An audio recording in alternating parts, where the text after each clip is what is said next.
everyone, and welcome to Factora's January member event. My name is Liz Pataki, and I am the community manager here at Factora. I am calling in from sunny Tampa, Florida. I would love if everyone could take a moment and drop in the chat where you are calling in from so we can get to know you a little bit better. Member events like this one are typically reserved for our members who have taken a wealth circle, but a couple of times a year, we do open these up to friends and family so our financial education can reach even more women. So if today is your first Factora event, we welcome you graciously and thank you so much for taking the time to join us. For those of you who don't know us yet, Factora is a personal finance education company that teaches women how to invest and build wealth.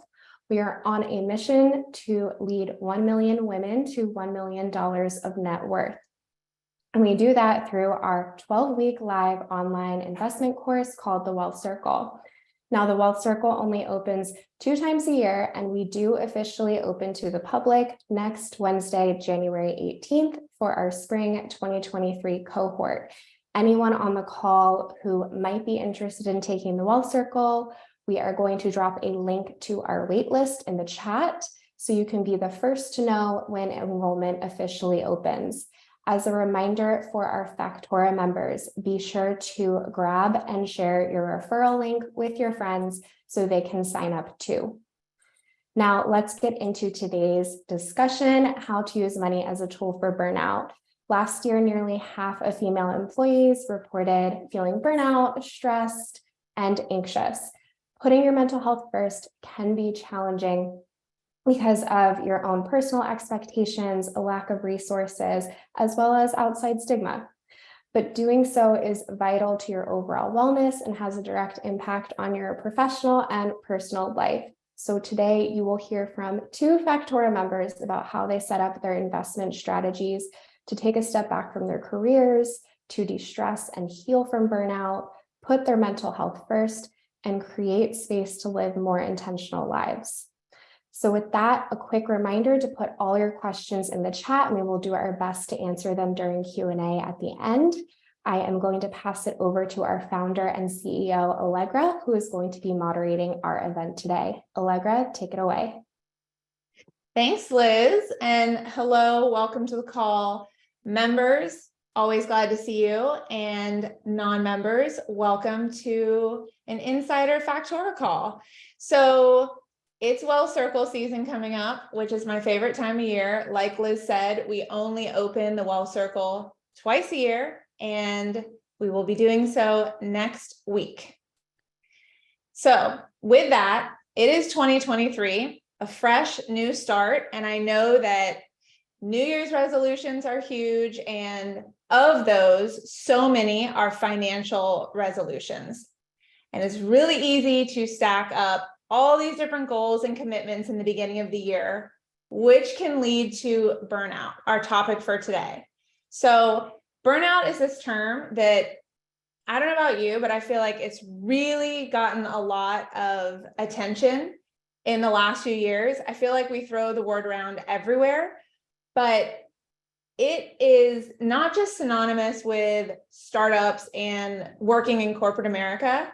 It's happening, no joke, in all of our lives because we are so busy and we have so much that we want to do, and work plays a very significant role in our life. There's a lot of purpose that comes with work, but there can also be a lot of stress. So when it comes to burnout, leading to physical and mental health issues, I really just want to say that it doesn't surprise me because we know that the typical retirement age is 65. And if you are someone who starts working after college or during college, or don't even go to college and go right into your career, to work from that age to 65 is 45 plus years. That's a really huge amount of time to go straight through and not take a break. So I'm going to talk to you today about sabbaticals, which for the conversation today, we're really just calling a sabbatical a break from your career for a short or longer time period. But I think it's a word that a lot of people don't think can apply to them. And it can, especially if you have a financial foundation in place so that you can take these strategic steps back from a 20, 30, 40 year career, which makes so much sense to me when we zoom out and think about it like that. How could you possibly work without any sort of break in between? And I just had a baby last year. Let me tell you, taking a step back to take care of a baby is not a break.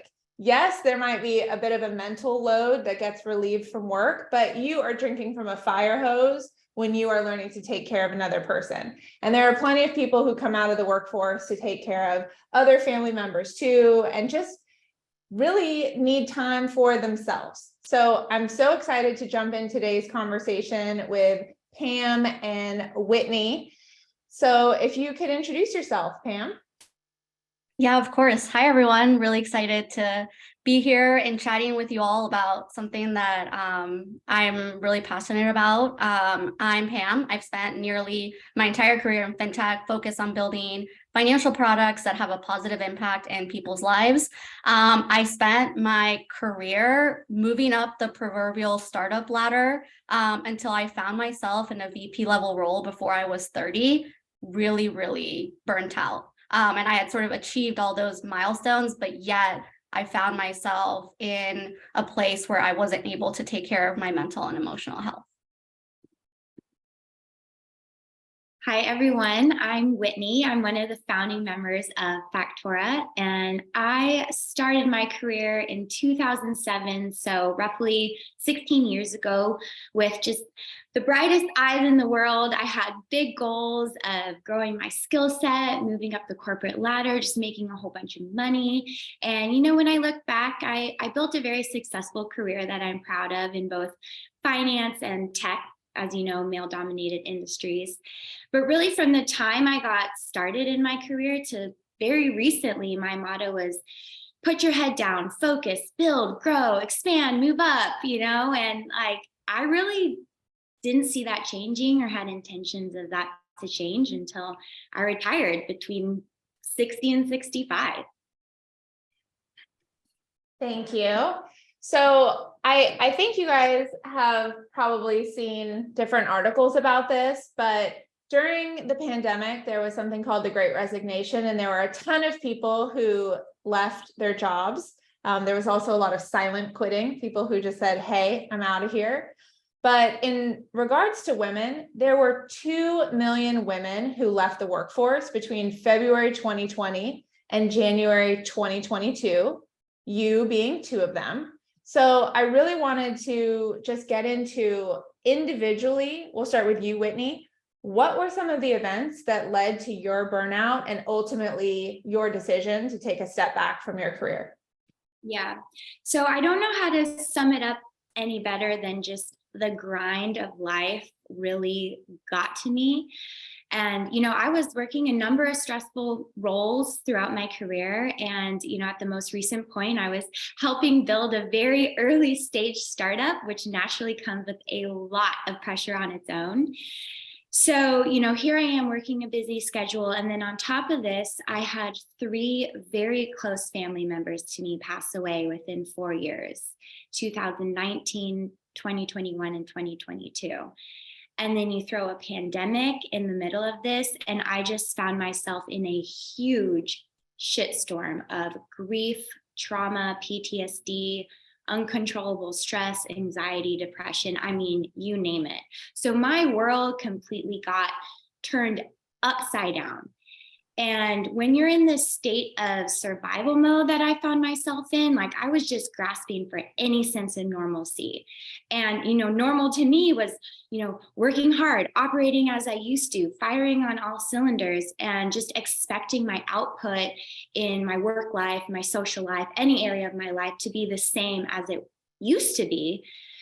But that's, I mean, it literally is impossible, because if anyone has experienced grief or trauma, like your brain is actually rewired through that time, and you simply can't handle all that you used to. So I think finally once the fog lifted a little bit for me and I was starting to get out of survival mode, I realized that I was just completely depleted, burnt out. I felt like a shell of a human being. And it got really scary. I looked at myself and was like, you need to make a big move to take care of your mental health and just yourself to survive.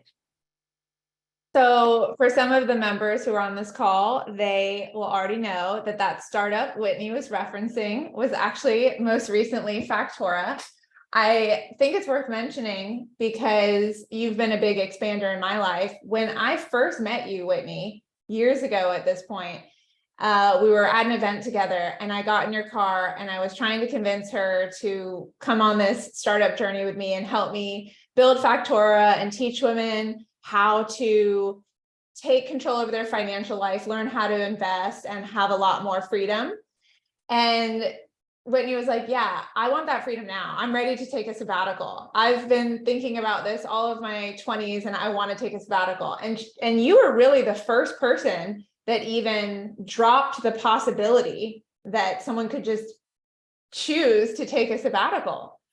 Yeah. For me, I've always thought you got to get your money right for a consistent amount of time and then you can enjoy it. But that's technically what people say about traditional retirement, work, build up a pot of money, and then at some point in the future, you have enough and you can dwindle it down. And we're teaching the opposite here at Factora. We're teaching you how to invest so you can create passive income streams so that you can have money coming in, even if you don't have a job to bring in income.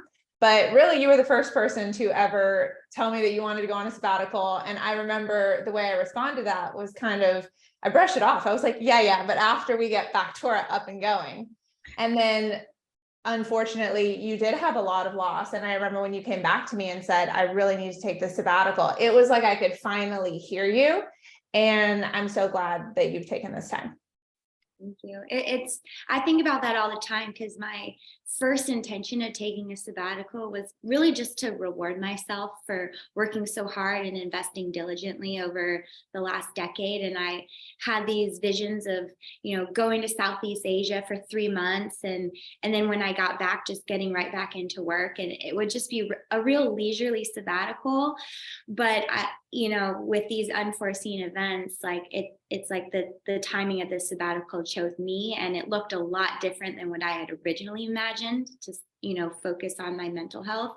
And I just think that's the case for a lot of women, which we saw in the pandemic, having to take a step back from their career, from their roles unexpectedly to care for children, to care for elderly or sick family members. And, by default, we know our society puts that pressure on the women to be the caretaker. And oftentimes that means an unexpected break or a sabbatical in our careers. Totally.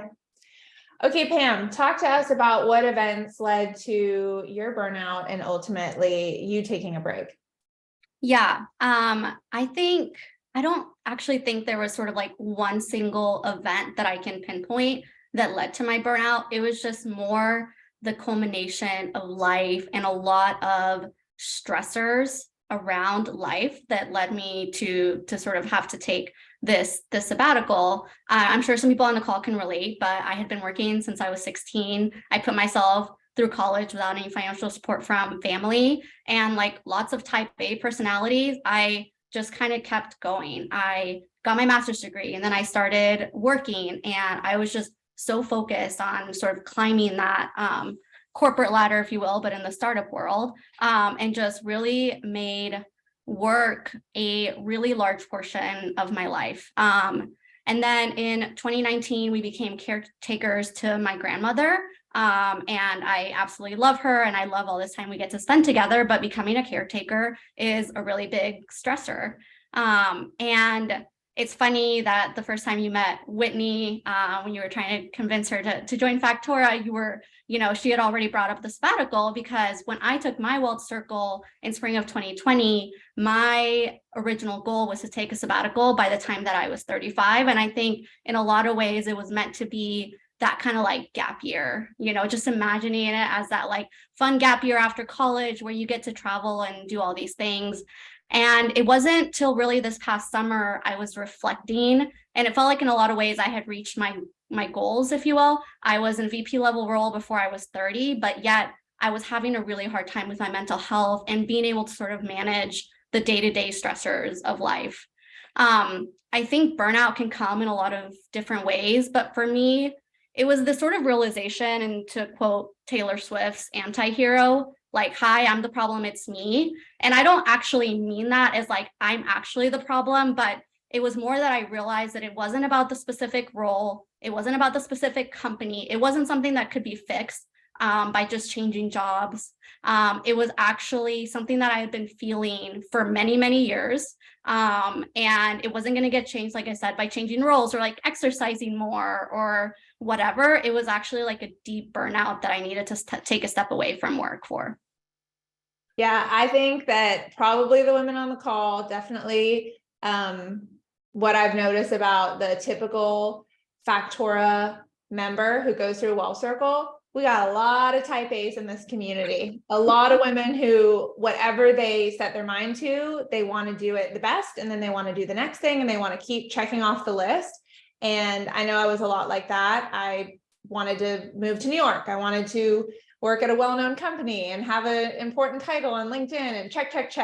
And I kept doing these things. And there was still, there was some personal unfulfillment from it, but there was also burnout from trying to do all of it so quickly. So I'm hearing that in both of your stories too, which I think it's really relatable. We're kind of told that our job is our value in society, and there's a lot of purpose in our work, but there's also a lot of beauty in just having time to spend with your friends and your family and live a social life. We're social creatures. We want to connect. We are all looking for time freedom. And so I know when a lot of us spend 40, 50, 60, sometimes more than that hours a week at work, it can feel like there's not a lot of time left to be social. And then there's really no time left just to dedicate to ourselves. So Whitney and I were actually on the phone preparing for this call yesterday, and we were talking about how being selfish is said to be a bad thing, but I actually think that we just have the wrong connotation of it. I think being selfish can be a great thing, because if you take the time for self-development and focus on yourself and creating strong boundaries, then you can communicate those to other people and you can be a lot happier person. I have a business coach who loves to say that clarity is kindness. So like setting the expectations up front. And I think a lot of us just don't do that with ourselves when it comes to how much we can take on or not. So let's talk about, how did you prepare for taking a step back from your careers when you did have this realization that you needed to focus on your mental health and you couldn't continue to push through and keep working? What were some of the financial steps that you took in order to take a break? We'll start with you, Pam. Yeah. So I think for me, there's a lot of flexibility in how people think about sabbatical. It could be like taking a more like reduced role at work and like trying to sort of manage things that way. But for me, I knew that I actually needed to have no job and get like the 40, 50 hours a week back. And from when I realized that I actually needed to take a step back to when I actually left my role, it was about 6 weeks. So it really wasn't something that I had a lot of time to prepare for. It wasn't the goal that I mentioned when I took my wealth circle, that I was, spending 5 years saving money for the specific goal. However, I do think that's where having a really strong financial foundation, because I had taken the wealth circle and had been a part of the Factora community, was really important, because I was essentially able to pivot from that moment and prepare really quickly. So to get kind of really specific, some of the things that contributed to having that really strong financial foundation, coming out of my wealth circle in spring of 2020, I bumped up my savings and investing rate to 50%. My emergency fund at the time that I left my role was also fully funded at $25,000. And I think this was truly what gave me the optionality and financial security to be able to do this. Another thing that I did is once I knew I was going to take significant amount of time off, I also closed on a home equity line of credit, a HELOC on my primary residence of $70,000. Though I had my emergency fund fully funded, I really wanted to have that backup cushion, and I knew that I could use an asset that I had, my primary residence, and use that as my backup emergency fund.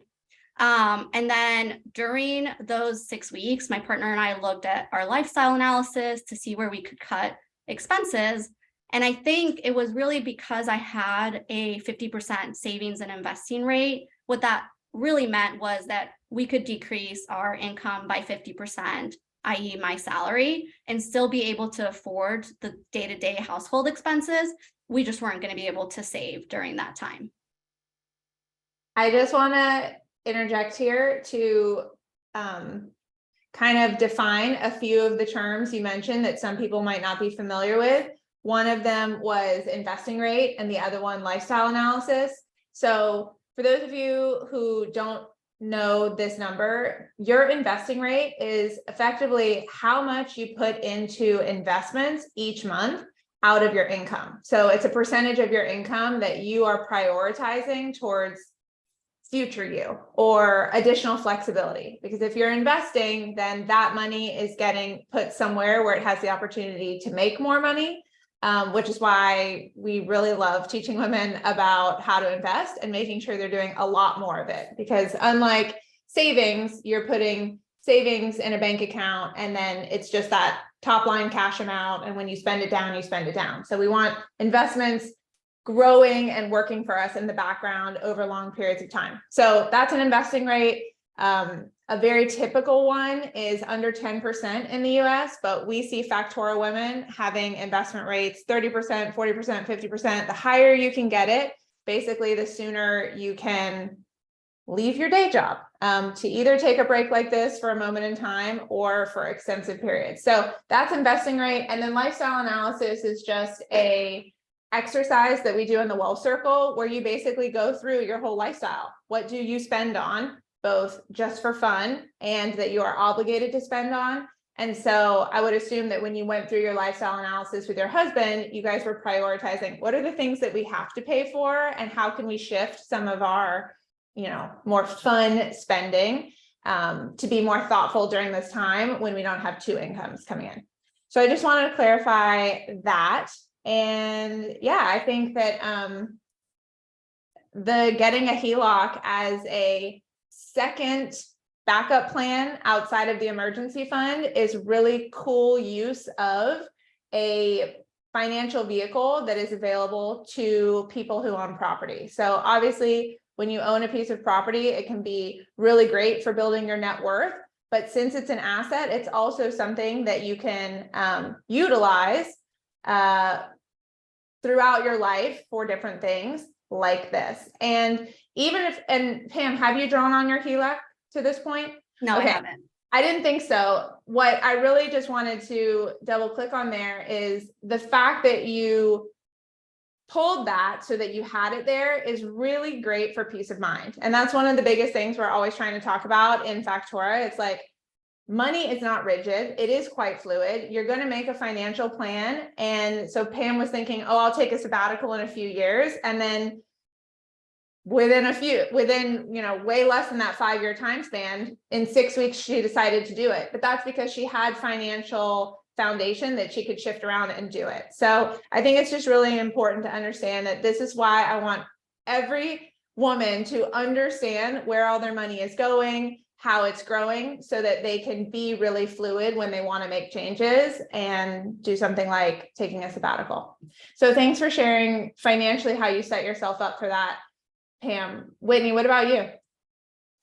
So I took pretty similar steps to Pam, but I actually prepared for my mental health leave for 6 months.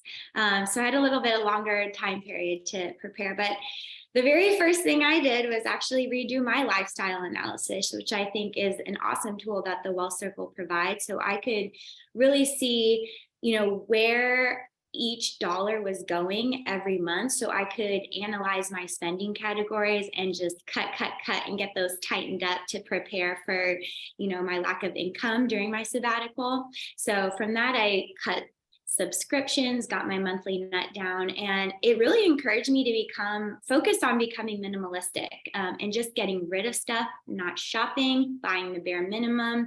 When you have less stuff, then you spend less money on storing it or maintaining it or fixing it, etc.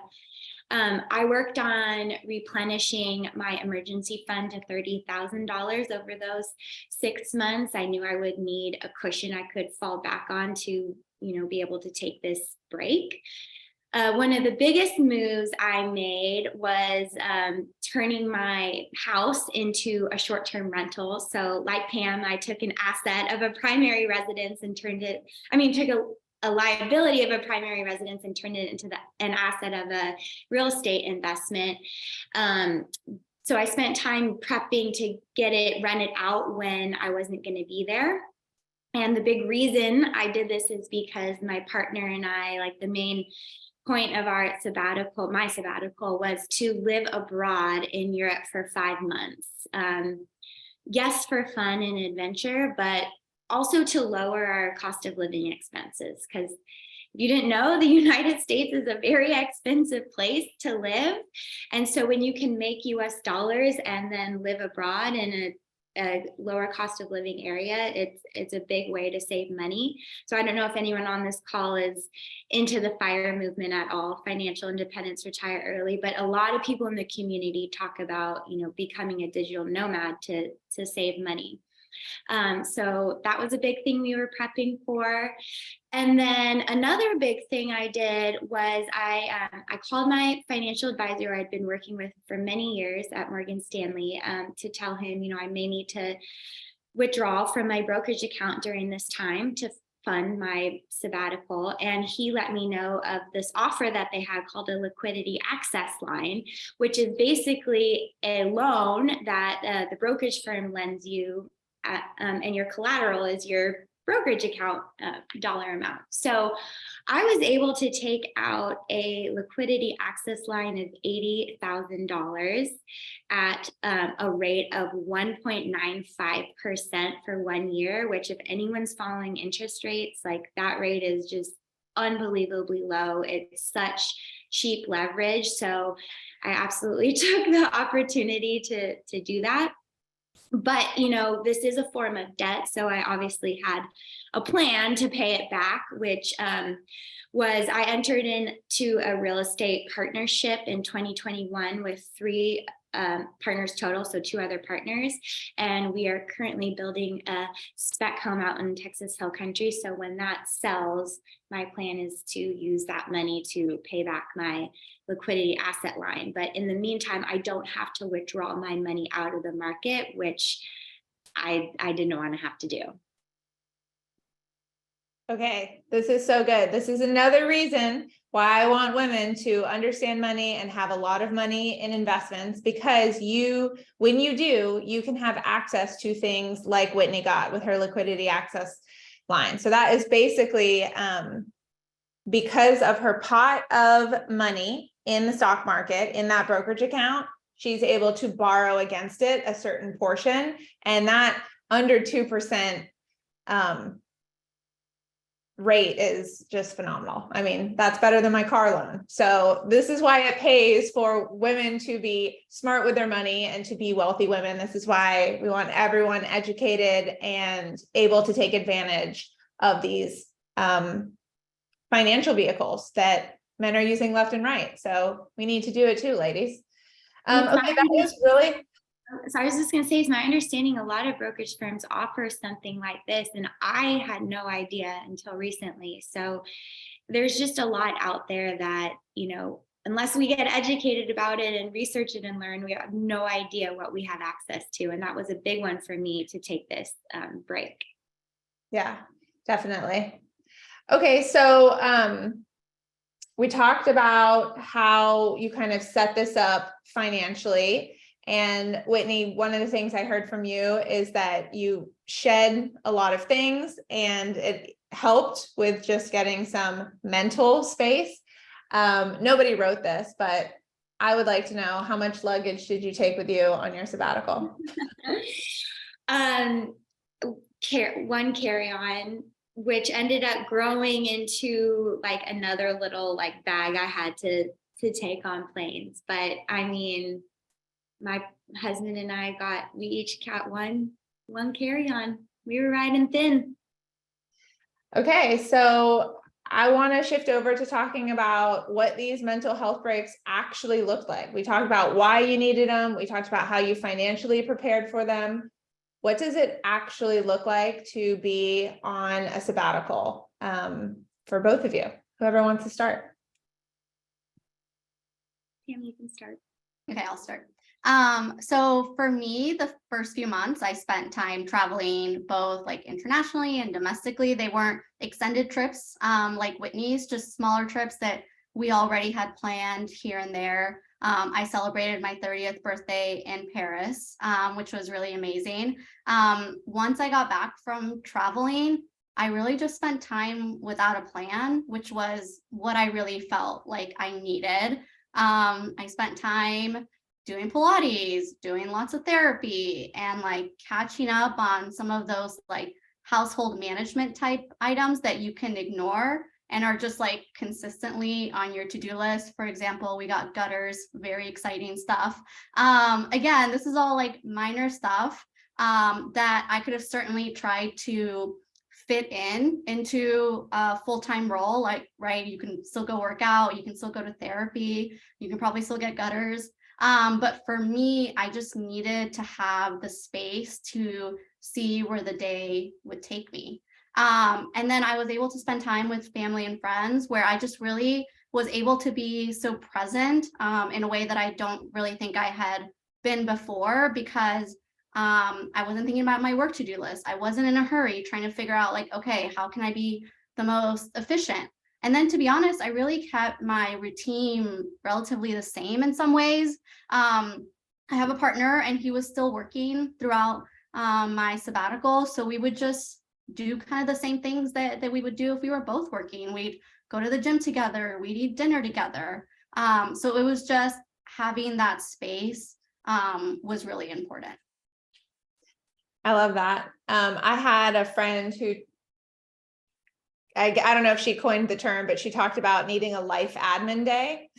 So once a month on a Friday, she just took the day off and did all of the things, paid the bills, cleaned her closet, all the things that back up that you try and do during the week and you're too exhausted for when you're balancing work and a social life and family and friends to call back. So I totally get that. Yeah. Whitney, what does your sabbatical look like? So my sabbatical looks a lot different than what I had imagined back in 2018, right? This was like a real focus on my mental health. So the first 6 months, I spent it very intentionally slowing down, managing my anxiety, my PTSD, just bringing my nervous system back to baseline, which takes some work, took a lot of breathwork practice, a lot of group therapy, one-on-one therapy. So really tackling it from the mental angle and then also from the physical angle. Like I focused on doing all those little things that we know are healthy, that when you're raising kids, when you're working a full-time job, you just completely throw to the side, such as getting 8 hours of sleep, which I know many people on this call is probably laughing at 8 hours of sleep. Like what a luxury, right? But like it is the best thing for our health is adequate sleep. So making sure I got 8 hours of sleep, drinking the recommended amount of water, reducing caffeine intake, reducing alcohol intake, cooking more at home so I could use natural ingredients, good oils, physically moving my body, getting outside, getting sun in my eyes. I mean, it's these little details that we literally just don't pay attention to when we're in the grind of life. And I was able to just like focus on getting a healthy dosage every day of those things. And then the next 5 months, obviously, were spent living abroad in Europe, which was so healing for me. I don't know if, anyone on this call has dealt with grief or trauma or addiction, but there are a lot of habits and a lot of feelings associated with your routine and your surroundings. So when you're able to get in a new environment like I was in Europe, it's refreshing, and it signified a new beginning, and I was able to like positively focus on my healing from there. I love that. Well, then I guess I want to know where you both are in your breaks. So Pam, if you can talk us through, when did you start to take this time off?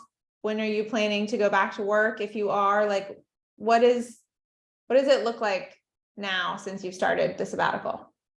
Yeah.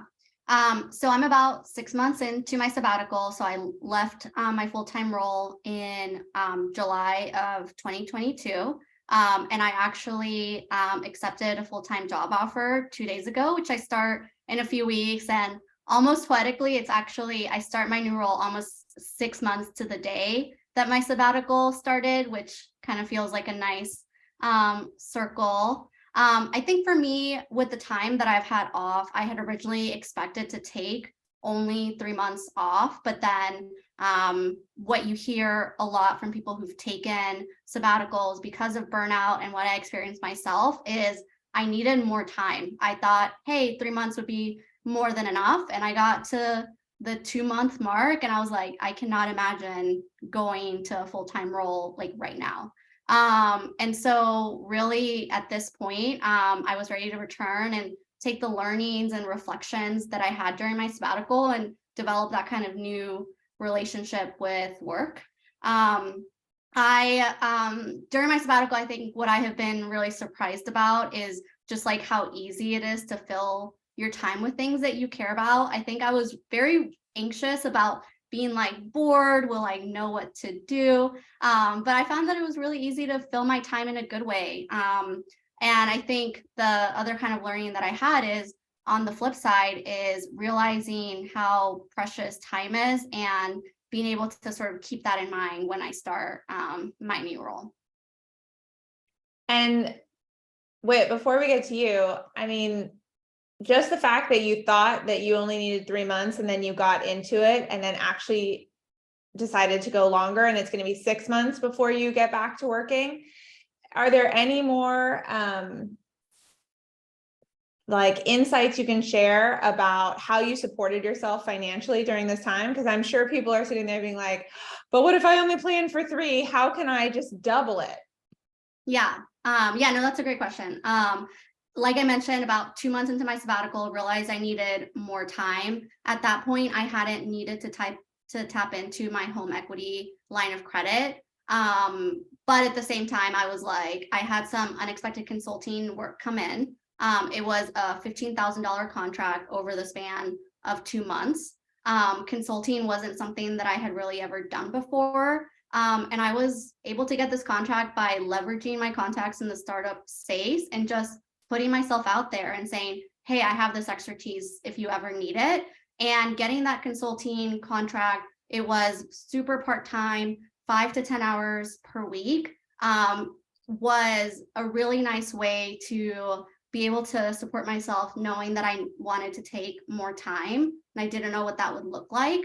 And then for me, it was also really healing because a lot of my burnout was associated with work. And so having someone sort of value me for my expertise and being able to come in as an outside consultant and really add a lot of insight and value to a startup was just super healing. So it ended up being great, both financially, but then also emotionally. I love this so much because had you not taken the time off, you might not have even put yourself out there as a consultant and been able to get this contract work. So the fact that taking some space and time led to additional income, I think is really interesting, and kind of back to what Whitney said, just putting yourself in like a different mode of life or a different surroundings on a daily basis can allow for some expansion from what we're used to in like our regular cycle. Yeah. So So wait, what about you? Talk to me about where you're at in your sabbatical and then how you've been supporting yourself with any numbers or financials you can share. So I am a year in now, and it's crazy to think because I thought at the beginning of my sabbatical, 1 year was plenty of time to take a break, work on my mental health, feel refreshed. And just like Pam, I'm realizing like it's not enough time. It's not enough time for me. And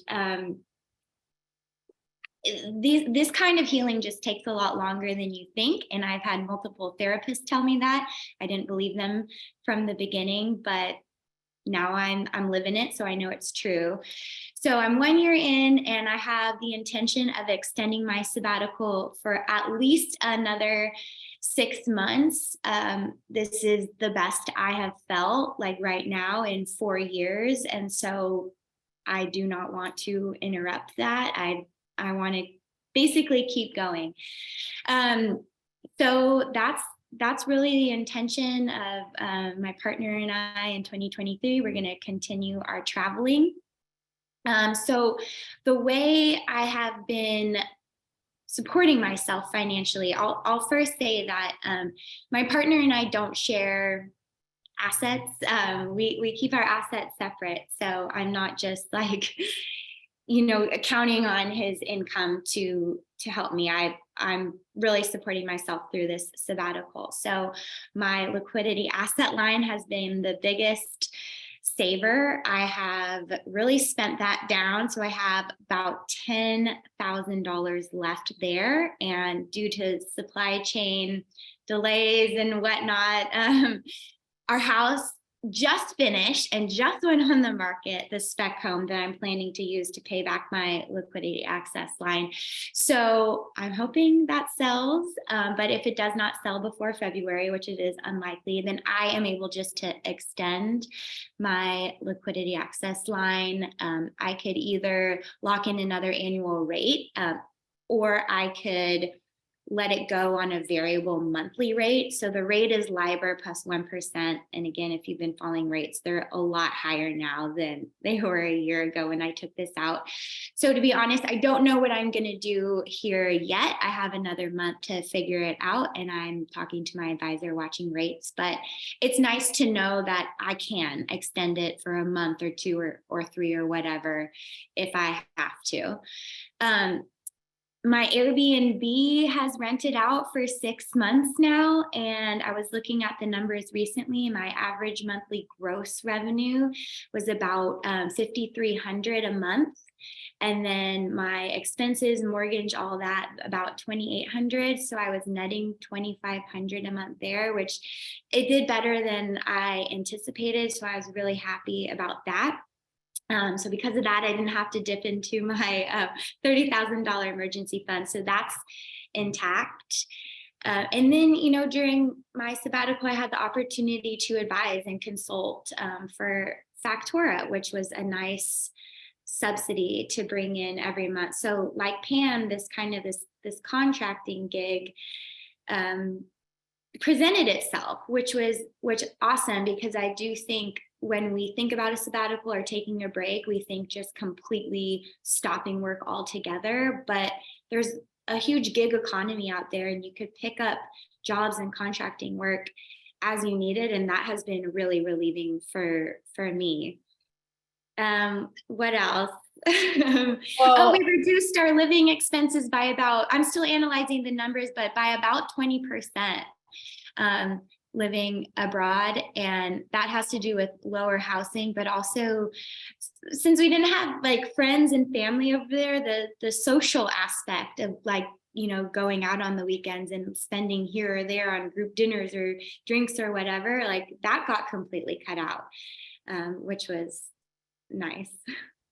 yeah, well, one, I just wanted to say, of course, we went and offered you advising hours. We love working with you. And so for anyone that has a job that they love, just because you're going away doesn't mean that that's the end. I've seen a lot of women in the Factora network leave jobs and get contract work from that same company immediately afterwards. I know that women are so incredibly talented and are typically linchpins in whatever role they're at. So, there's a lot of opportunity there to see if a continued working relationship, but on your terms, is available. And also, why not ask? You can always wait and see. Not that Whitney had to ask. I did the asking, but she did the accepting, which was much appreciated. And then the other thing I noticed from both of you, just for listeners who are considering taking a break, you both almost doubled the amount of time that you're planning to take off from when you originally did it. So I thought that was just worth bringing up. And then also, you both have partners, which I think it's really important with your financial life to be in sync with your partners. But notice that while Pam and her partner might have blended financials, Whitney and hers don't. So just as long as you're on the same page, there is no right way to do money with your partner.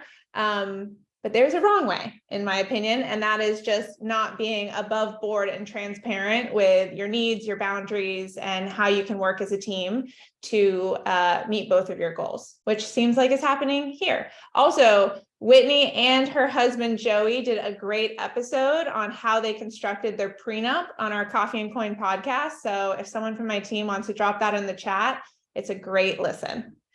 And then I know we are running out of time and I want to make sure that we get to people's questions. So just really quickly before we break to Q&A, Pam, any advice for other women experiencing burnout?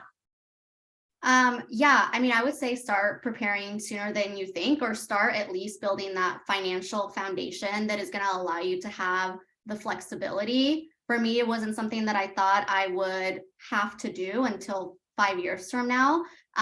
But you really don't know if there's going to be an event in your life that leads you to want to take a step back, or maybe there's a culmination of events. So if you're watching this and this is starting to resonate with you, and even if it's really not, I would say just start preparing and kind of starting to do the work around your financial foundation.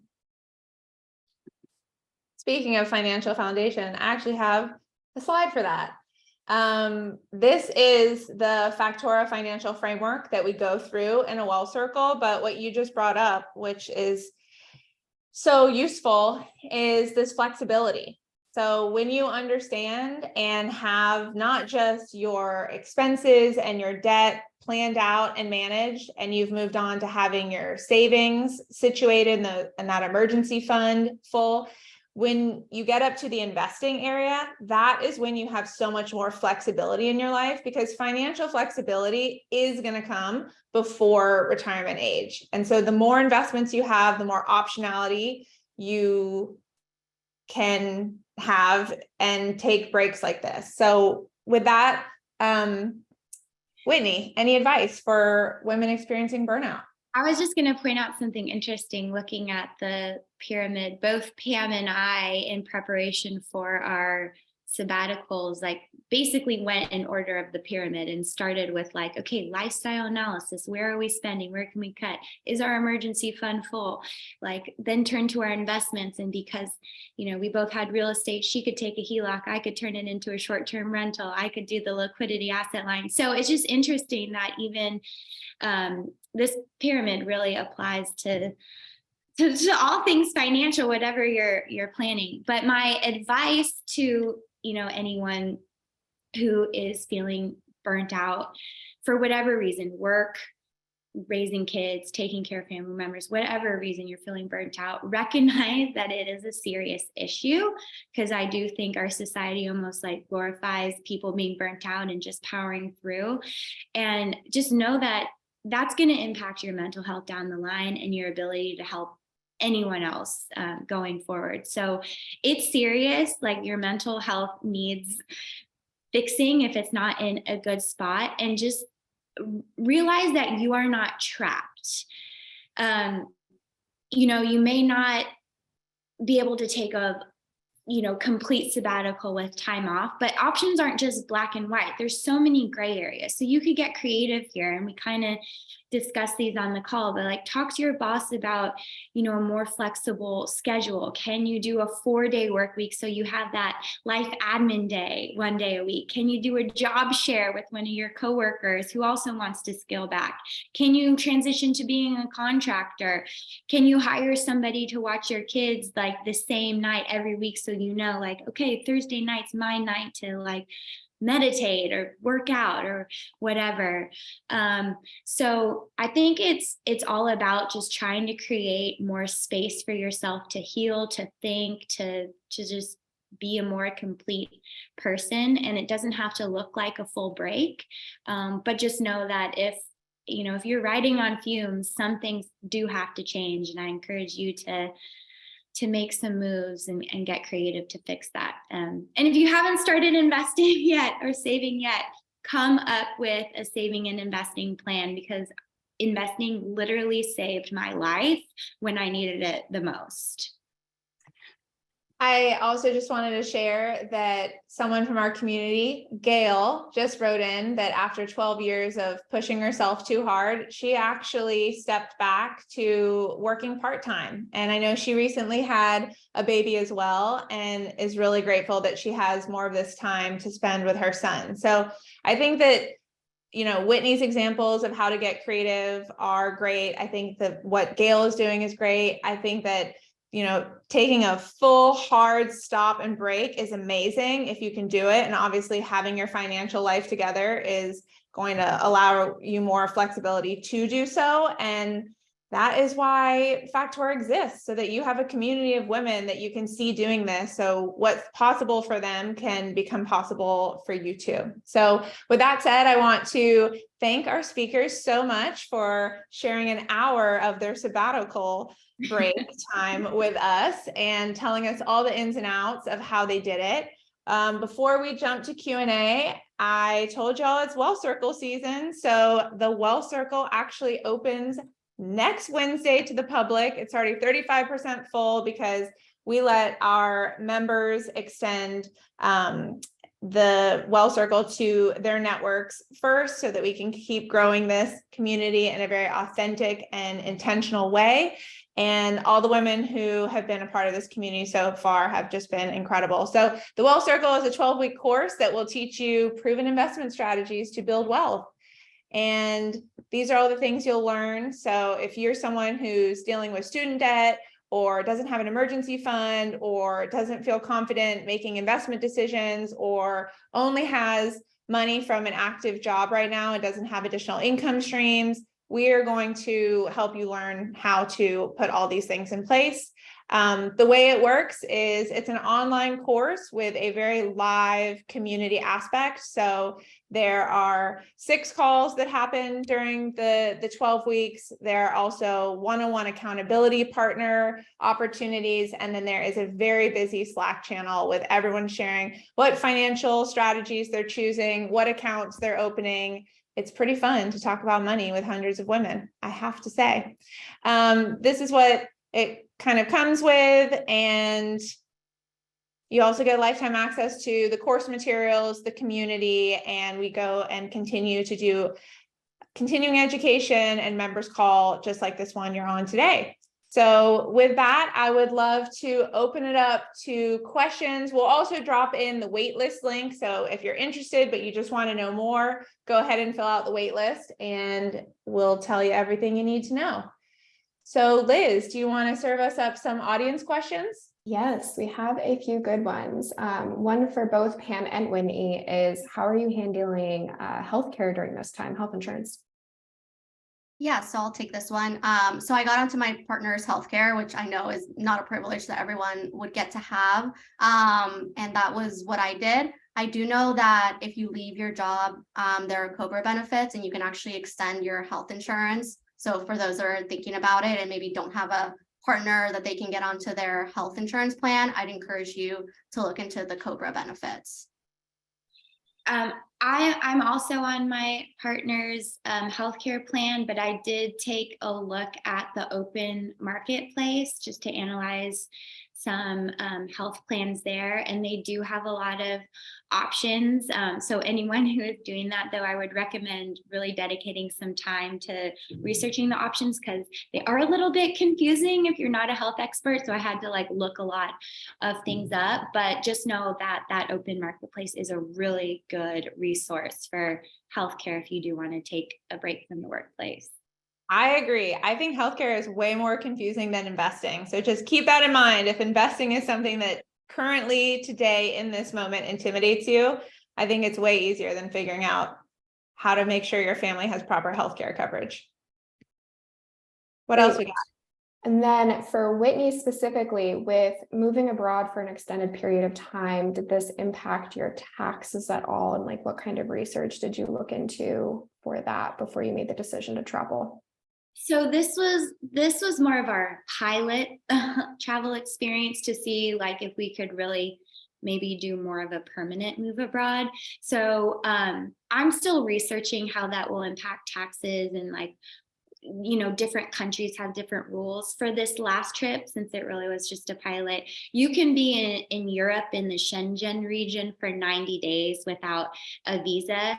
Ireland, the UK doesn't count. Morocco doesn't count. Like Montenegro doesn't count. So we were able to spend 90 days in that main like EU region and then get outside.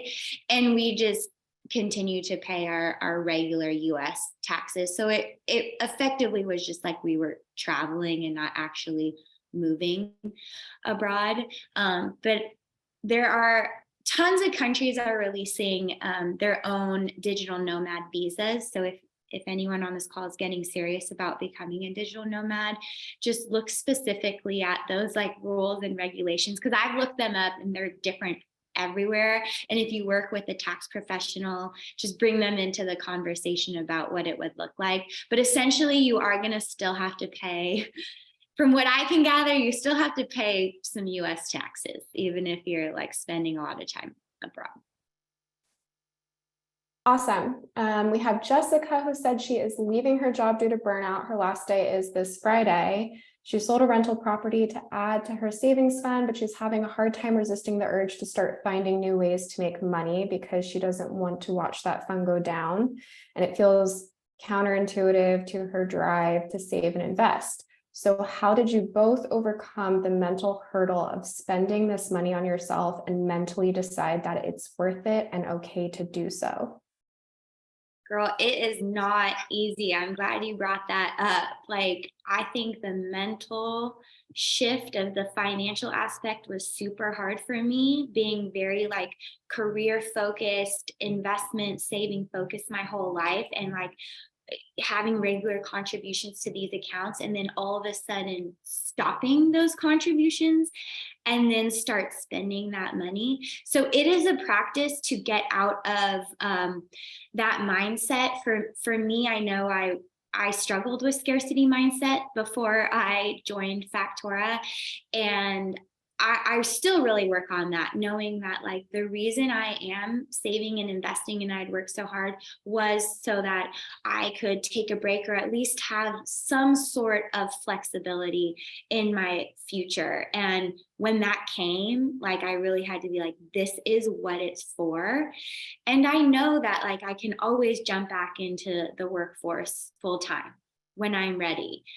So just kind of knowing that you could get back in and recognizing that this is what you have saved and invested for. This is why you had that property and those steps you took. Like you have a very strong plan. But like anything, mindset shifts take practice. So keep reading. There's lots of good mindset books out there about kind of like letting it all go. And if that's what I've been reading those. So you got to do what you need to shift that brain.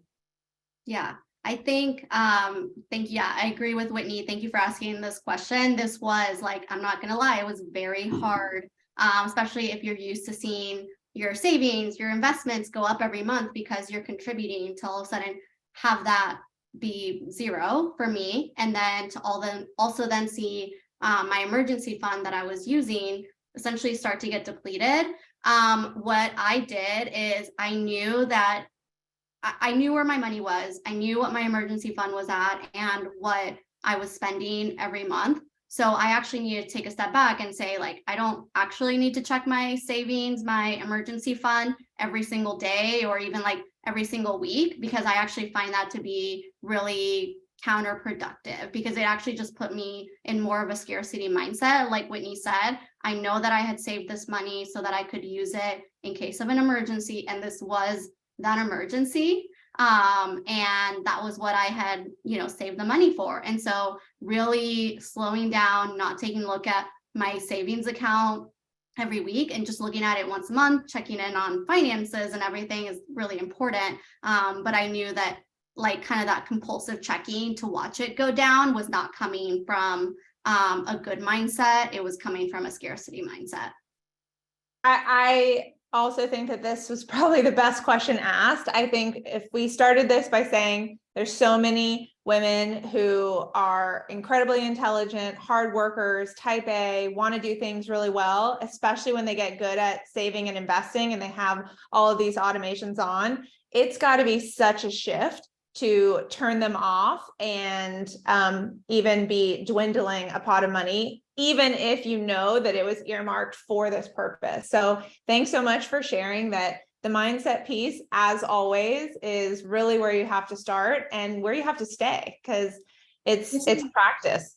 This is the book that I'm living by right now. It doesn't have to do with money, but it really helps with like letting it go. It's very good for mindset. It's called The Untethered Soul. I like keep it right next to me at all times. I'm putting it in the chat. Well, that's all the time we have today, but I saw Liz went ahead and put in our info@factorawealth.com email. If there are any additional questions you have about this topic, money and burnout, or the Wealth Circle, or just want to say hello to the ladies over at Team Factora, please feel free to reach out. Otherwise, Pam, Whitney, thank you for your time. Liz, thank you for organizing this. And everyone else on the call, thanks so much for joining us today. I really hope that it was what you needed to hear if you are someone experiencing burnout and would like to have some time to yourself on the table in the near future. Thank you. Thanks, everybody. Thank you. Thank you.